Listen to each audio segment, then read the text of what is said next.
गुरु प्यारी साध संगत जी, बड़े प्यार से कहना जी, धन निरंकार जी। आज का टॉपिक है समर्पण का फल अमृत।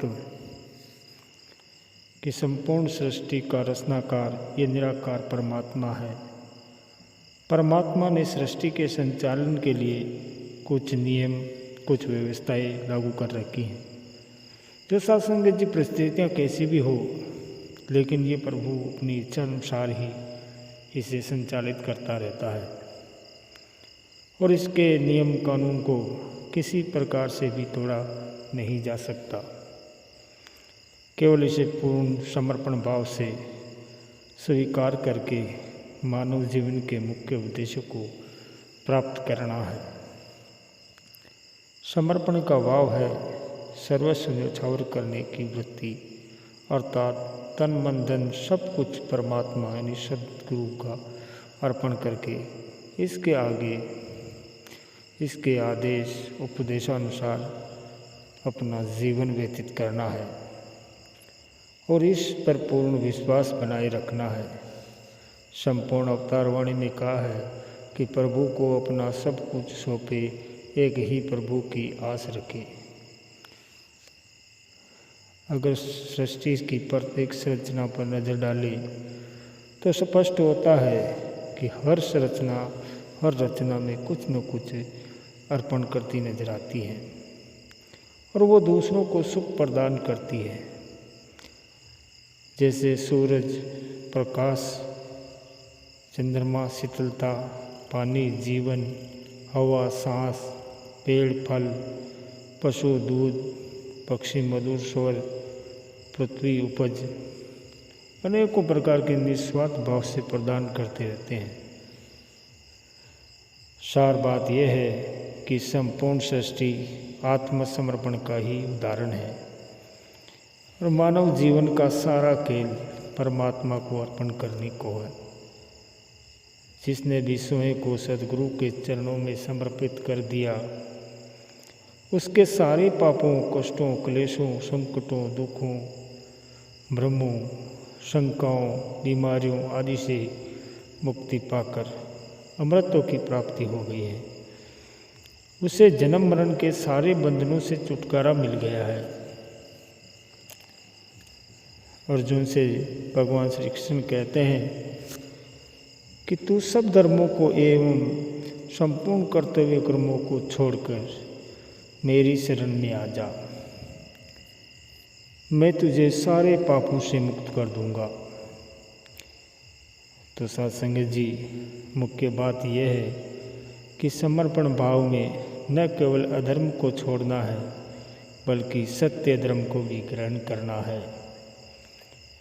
समर्पण की मुख्य विशेषता यही है कि इसमें परमात्मा की शरणागति ही सबसे बड़ा धर्म है। या ये कहे कि सदगुरु के समक्ष विनम्रता और सेवा भाव से सर्वस्व अर्पण करके प्रभु दर्शन प्राप्त करना ही सबसे उत्तम धर्म है। सारे बंधन तोड़कर सदगुरु की शरण में आना है। किसी न किसी माध्यम से देने लेने वाला, करने कराने वाला एक निरंकार परमात्मा ही है।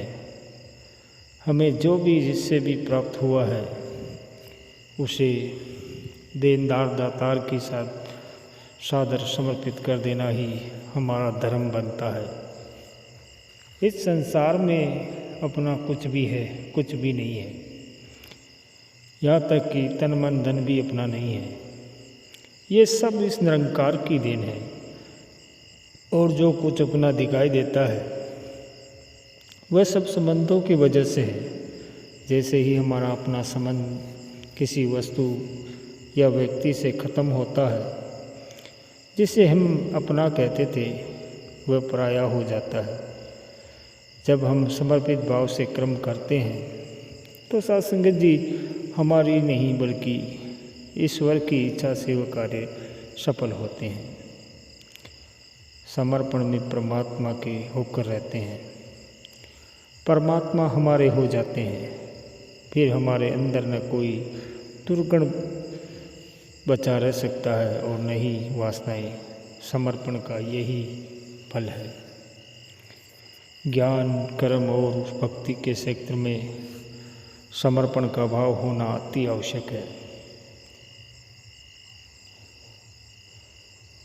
ज्ञान हेतु पूर्ण तत्व परमात्मा को जानने के लिए स्वयं को समय के सद्गुरु को अर्पण करना होता है। और कर्म के क्षेत्र में ब्रह्मज्ञानी जो कुछ कर्म करता है वह उसे ज्यों का त्यों ही परमात्मा को अर्पण कर देता है। इतना ही नहीं, मन में उत्पन्न होने वाली समस्त कामनाओं तथा क्रोधादि विकारों को भी परमात्मा को अर्पण करता है। इसलिए साधुसंग जी वह कभी भी कर्म फलों के बंधन में नहीं बनता है, नहीं उनमें लिप्त रहता है। परमात्मा की कृपा से जो भी मिलता है उसे प्रसाद के तौर पर ग्रहण करता रहता है और वह कहता है कि ये मेरा नहीं है, परमात्मा का है, सृष्टिकर्ता का है, मैं तो सेवक मात्र हूँ। तो सत्संग जी, इस तरह परमात्मा की उपस्थिति का स्मरण हमें पाप कर्मों से बचाता है और इससे हमारे कर्मों में पवित्रता आती है और हमारे जीवन में भी कभी पछताने जैसी कोई बात परमात्मा नहीं होने देता है। ये शरण में आए भक्त की सभी संकटों से बचाने के लिए हमेशा तैयार हो प्रतीक्षा करता है। समर्पण के फल के रूप में अमृतत्व प्रदान करता है। समर्पण भक्ति का मूल आधार है और भक्तों ने अपना अहंकार त्याग कर समर्पित भाव से सद्गुरु की आज्ञा का पालन किया है। उन्हें अपने अहम की जानकारी सदा से रही है, इसलिए उन्होंने सदा सर्वदा अपने इस अहम को ही सद्गुरु के चरणों में समर्पित किया है। हनुमान जी भगवान श्री राम के प्रिय सेवक थे और अर्जुन भगवान श्री कृष्ण जी के, परंतु साधुसंग जी इन दोनों में बहुत अंतर है, क्योंकि एक के तो स्थान स्थान पर मंदिर बने हुए हैं, पूजा अर्चना हो रही है और दूसरे का जिक्र कम ही किया जाता है। कारण केवल यह है कि हनुमान जी भगवान श्री राम के प्रति पूर्णतया समर्पित थे और साधुसंग जी अर्जुन तर्क वितर्क में पड़ गए। ऐसे अनेकों उदाहरण मिल जाएंगे जिससे स्पष्ट हो जाएगा कि जिसने जितना जितना स्वयं को समर्पित किया उतना उतना उसने दिलों में स्थान बनाया है। हम अपने घरों में ही देख ले कि जो बच्चा जितना माता पिता के प्रति समर्पित होता है उतना उतना ही वो सभी के दिलों में अपना स्थान बना पाता है। जो पढ़ाई में जितना जितना शिक्षक के प्रति समर्पित होता है उतना ही अच्छा परिणाम उसे मिलता है। सेना के एक जवान को ही ले, जितना जितना वो देश के प्रति समर्पित होता है, देश के प्रति प्रेम रखता है, उतना उतना ही वो यशस्वी होता है और शूरवीरों की सूची में नाम कमाता है। ये स्थिति सामाजिक तल पर भी है और दुनियावी दृष्टिकोण से भी जितना कोई गुड़ डालेगा उतना ही मीठा होगा।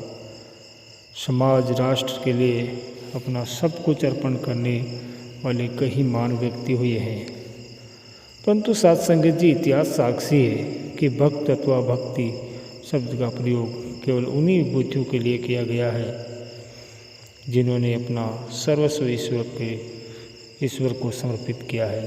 और भक्त प्रगति के लिए सृष्टि का सामान्य नियम है कि मिटा दे अपनी हस्ती को, अगर कुछ मर्तबा चाहे कि दाना खाक में मिलकर गुले गुलजार होता है। तो सत्संग जी, जो दाना ऊपर जाएगा वो सूख जाएगा, फिर उसे पक्षी उठा ले जाएगा।